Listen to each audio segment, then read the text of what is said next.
Hai pecinta sepak bola tanah air. Kali ini Timnas PES akan menyajikan berita pilihan untuk kalian. Di antaranya, STY pertimbangkan Elkan Bagot kembali ke Timnas. 2 naturalisasi baru tiba, STY langsung genjot di TC Perdana. PSSI pastikan penjagaan ketat skuad Timnas. Delano Ladan rela korbankan karir di Eropa demi Timnas. Jadi, simak terus berita Timnas PES selengkapnya.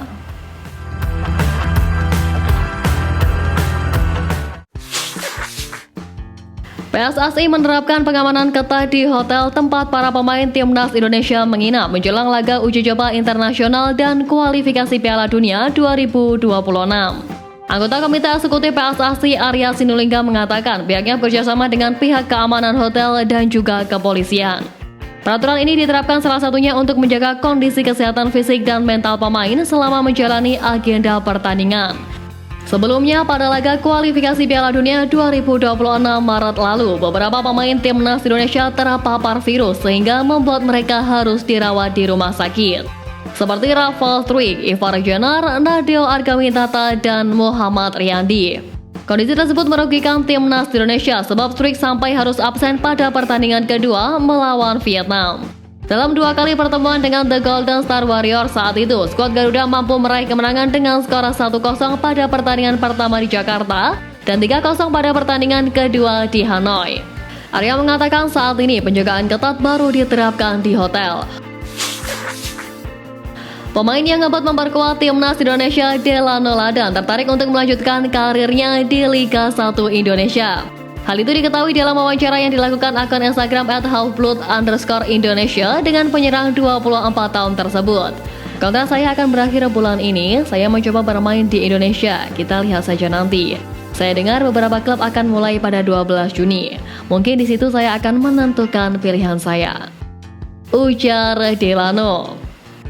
Delano Ladan saat ini membela klub Liga 2 Belanda, Top Os.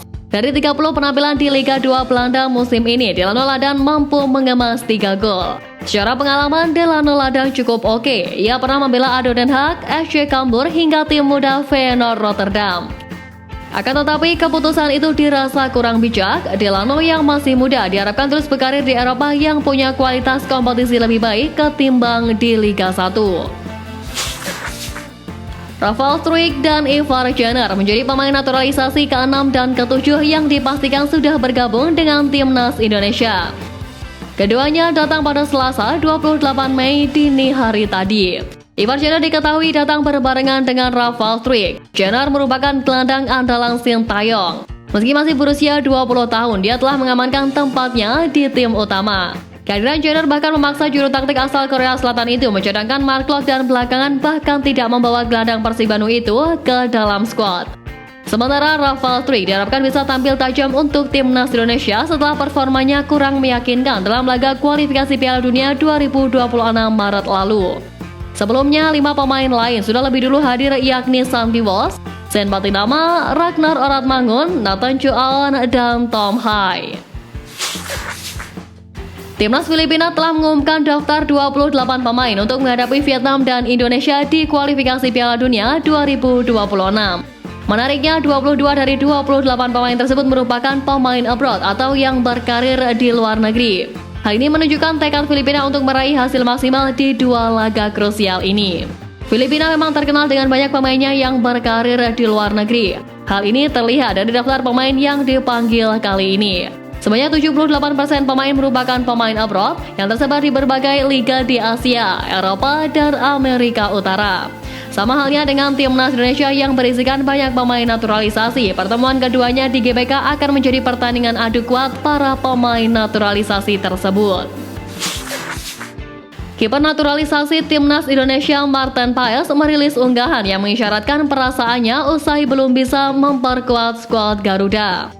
Sang penjaga gawang mengindikasikan tak ingin larut dalam kekecewaan. Seperti diketahui, Martin Paes tak masuk skuad timnas Indonesia untuk 2 laga kandang kualifikasi Piala Dunia 2026 zona Asia putaran kedua grup F pada Juni nanti melawan Irak dan Filipina. Padahal kiper 26 tahun yang bermain di AFC Dallas di Liga MLS Amerika Serikat itu sudah resmi jadi warga negara Indonesia beberapa waktu lalu. Namun Martin Paes tak bisa langsung memperkuat timnas Indonesia. Alasannya mantan kiper FC Utrecht itu pernah membela timnas Belanda U21 ketika usianya menginjak 22 tahun. Pelatih Sintayong mungkin bisa kembali mempertimbangkan Elkan Bagot untuk kembali mengisi peran lini belakang timnas Indonesia menggantikan Jay Izzez. Jay Izzez diketahui absen bela timnas Indonesia kontra Tanzania karena harus bermain bagi klubnya Venezia melawan Cremonese di final playoff promosi ke Serie A. Absennya Jay Izzez membuat opsi lini belakang timnas Indonesia hanya tersisa Rizky Ridho, Muhammad Ferrari, Justin Hubner, dan Jordi Amat. Atas dasar itu, Sintayong bisa memberikan kesempatan kedua kepada Elkan Bagot yang namanya tak termasuk dalam 22 pemain untuk FIFA Matchday Juni ini. Sebelumnya, Elkan Bagot tidak tampil saat timnas Indonesia berlaga di Piala Asia U23 dan playoff antar benua Olimpiade Paris 2024 karena terhalang izin klub.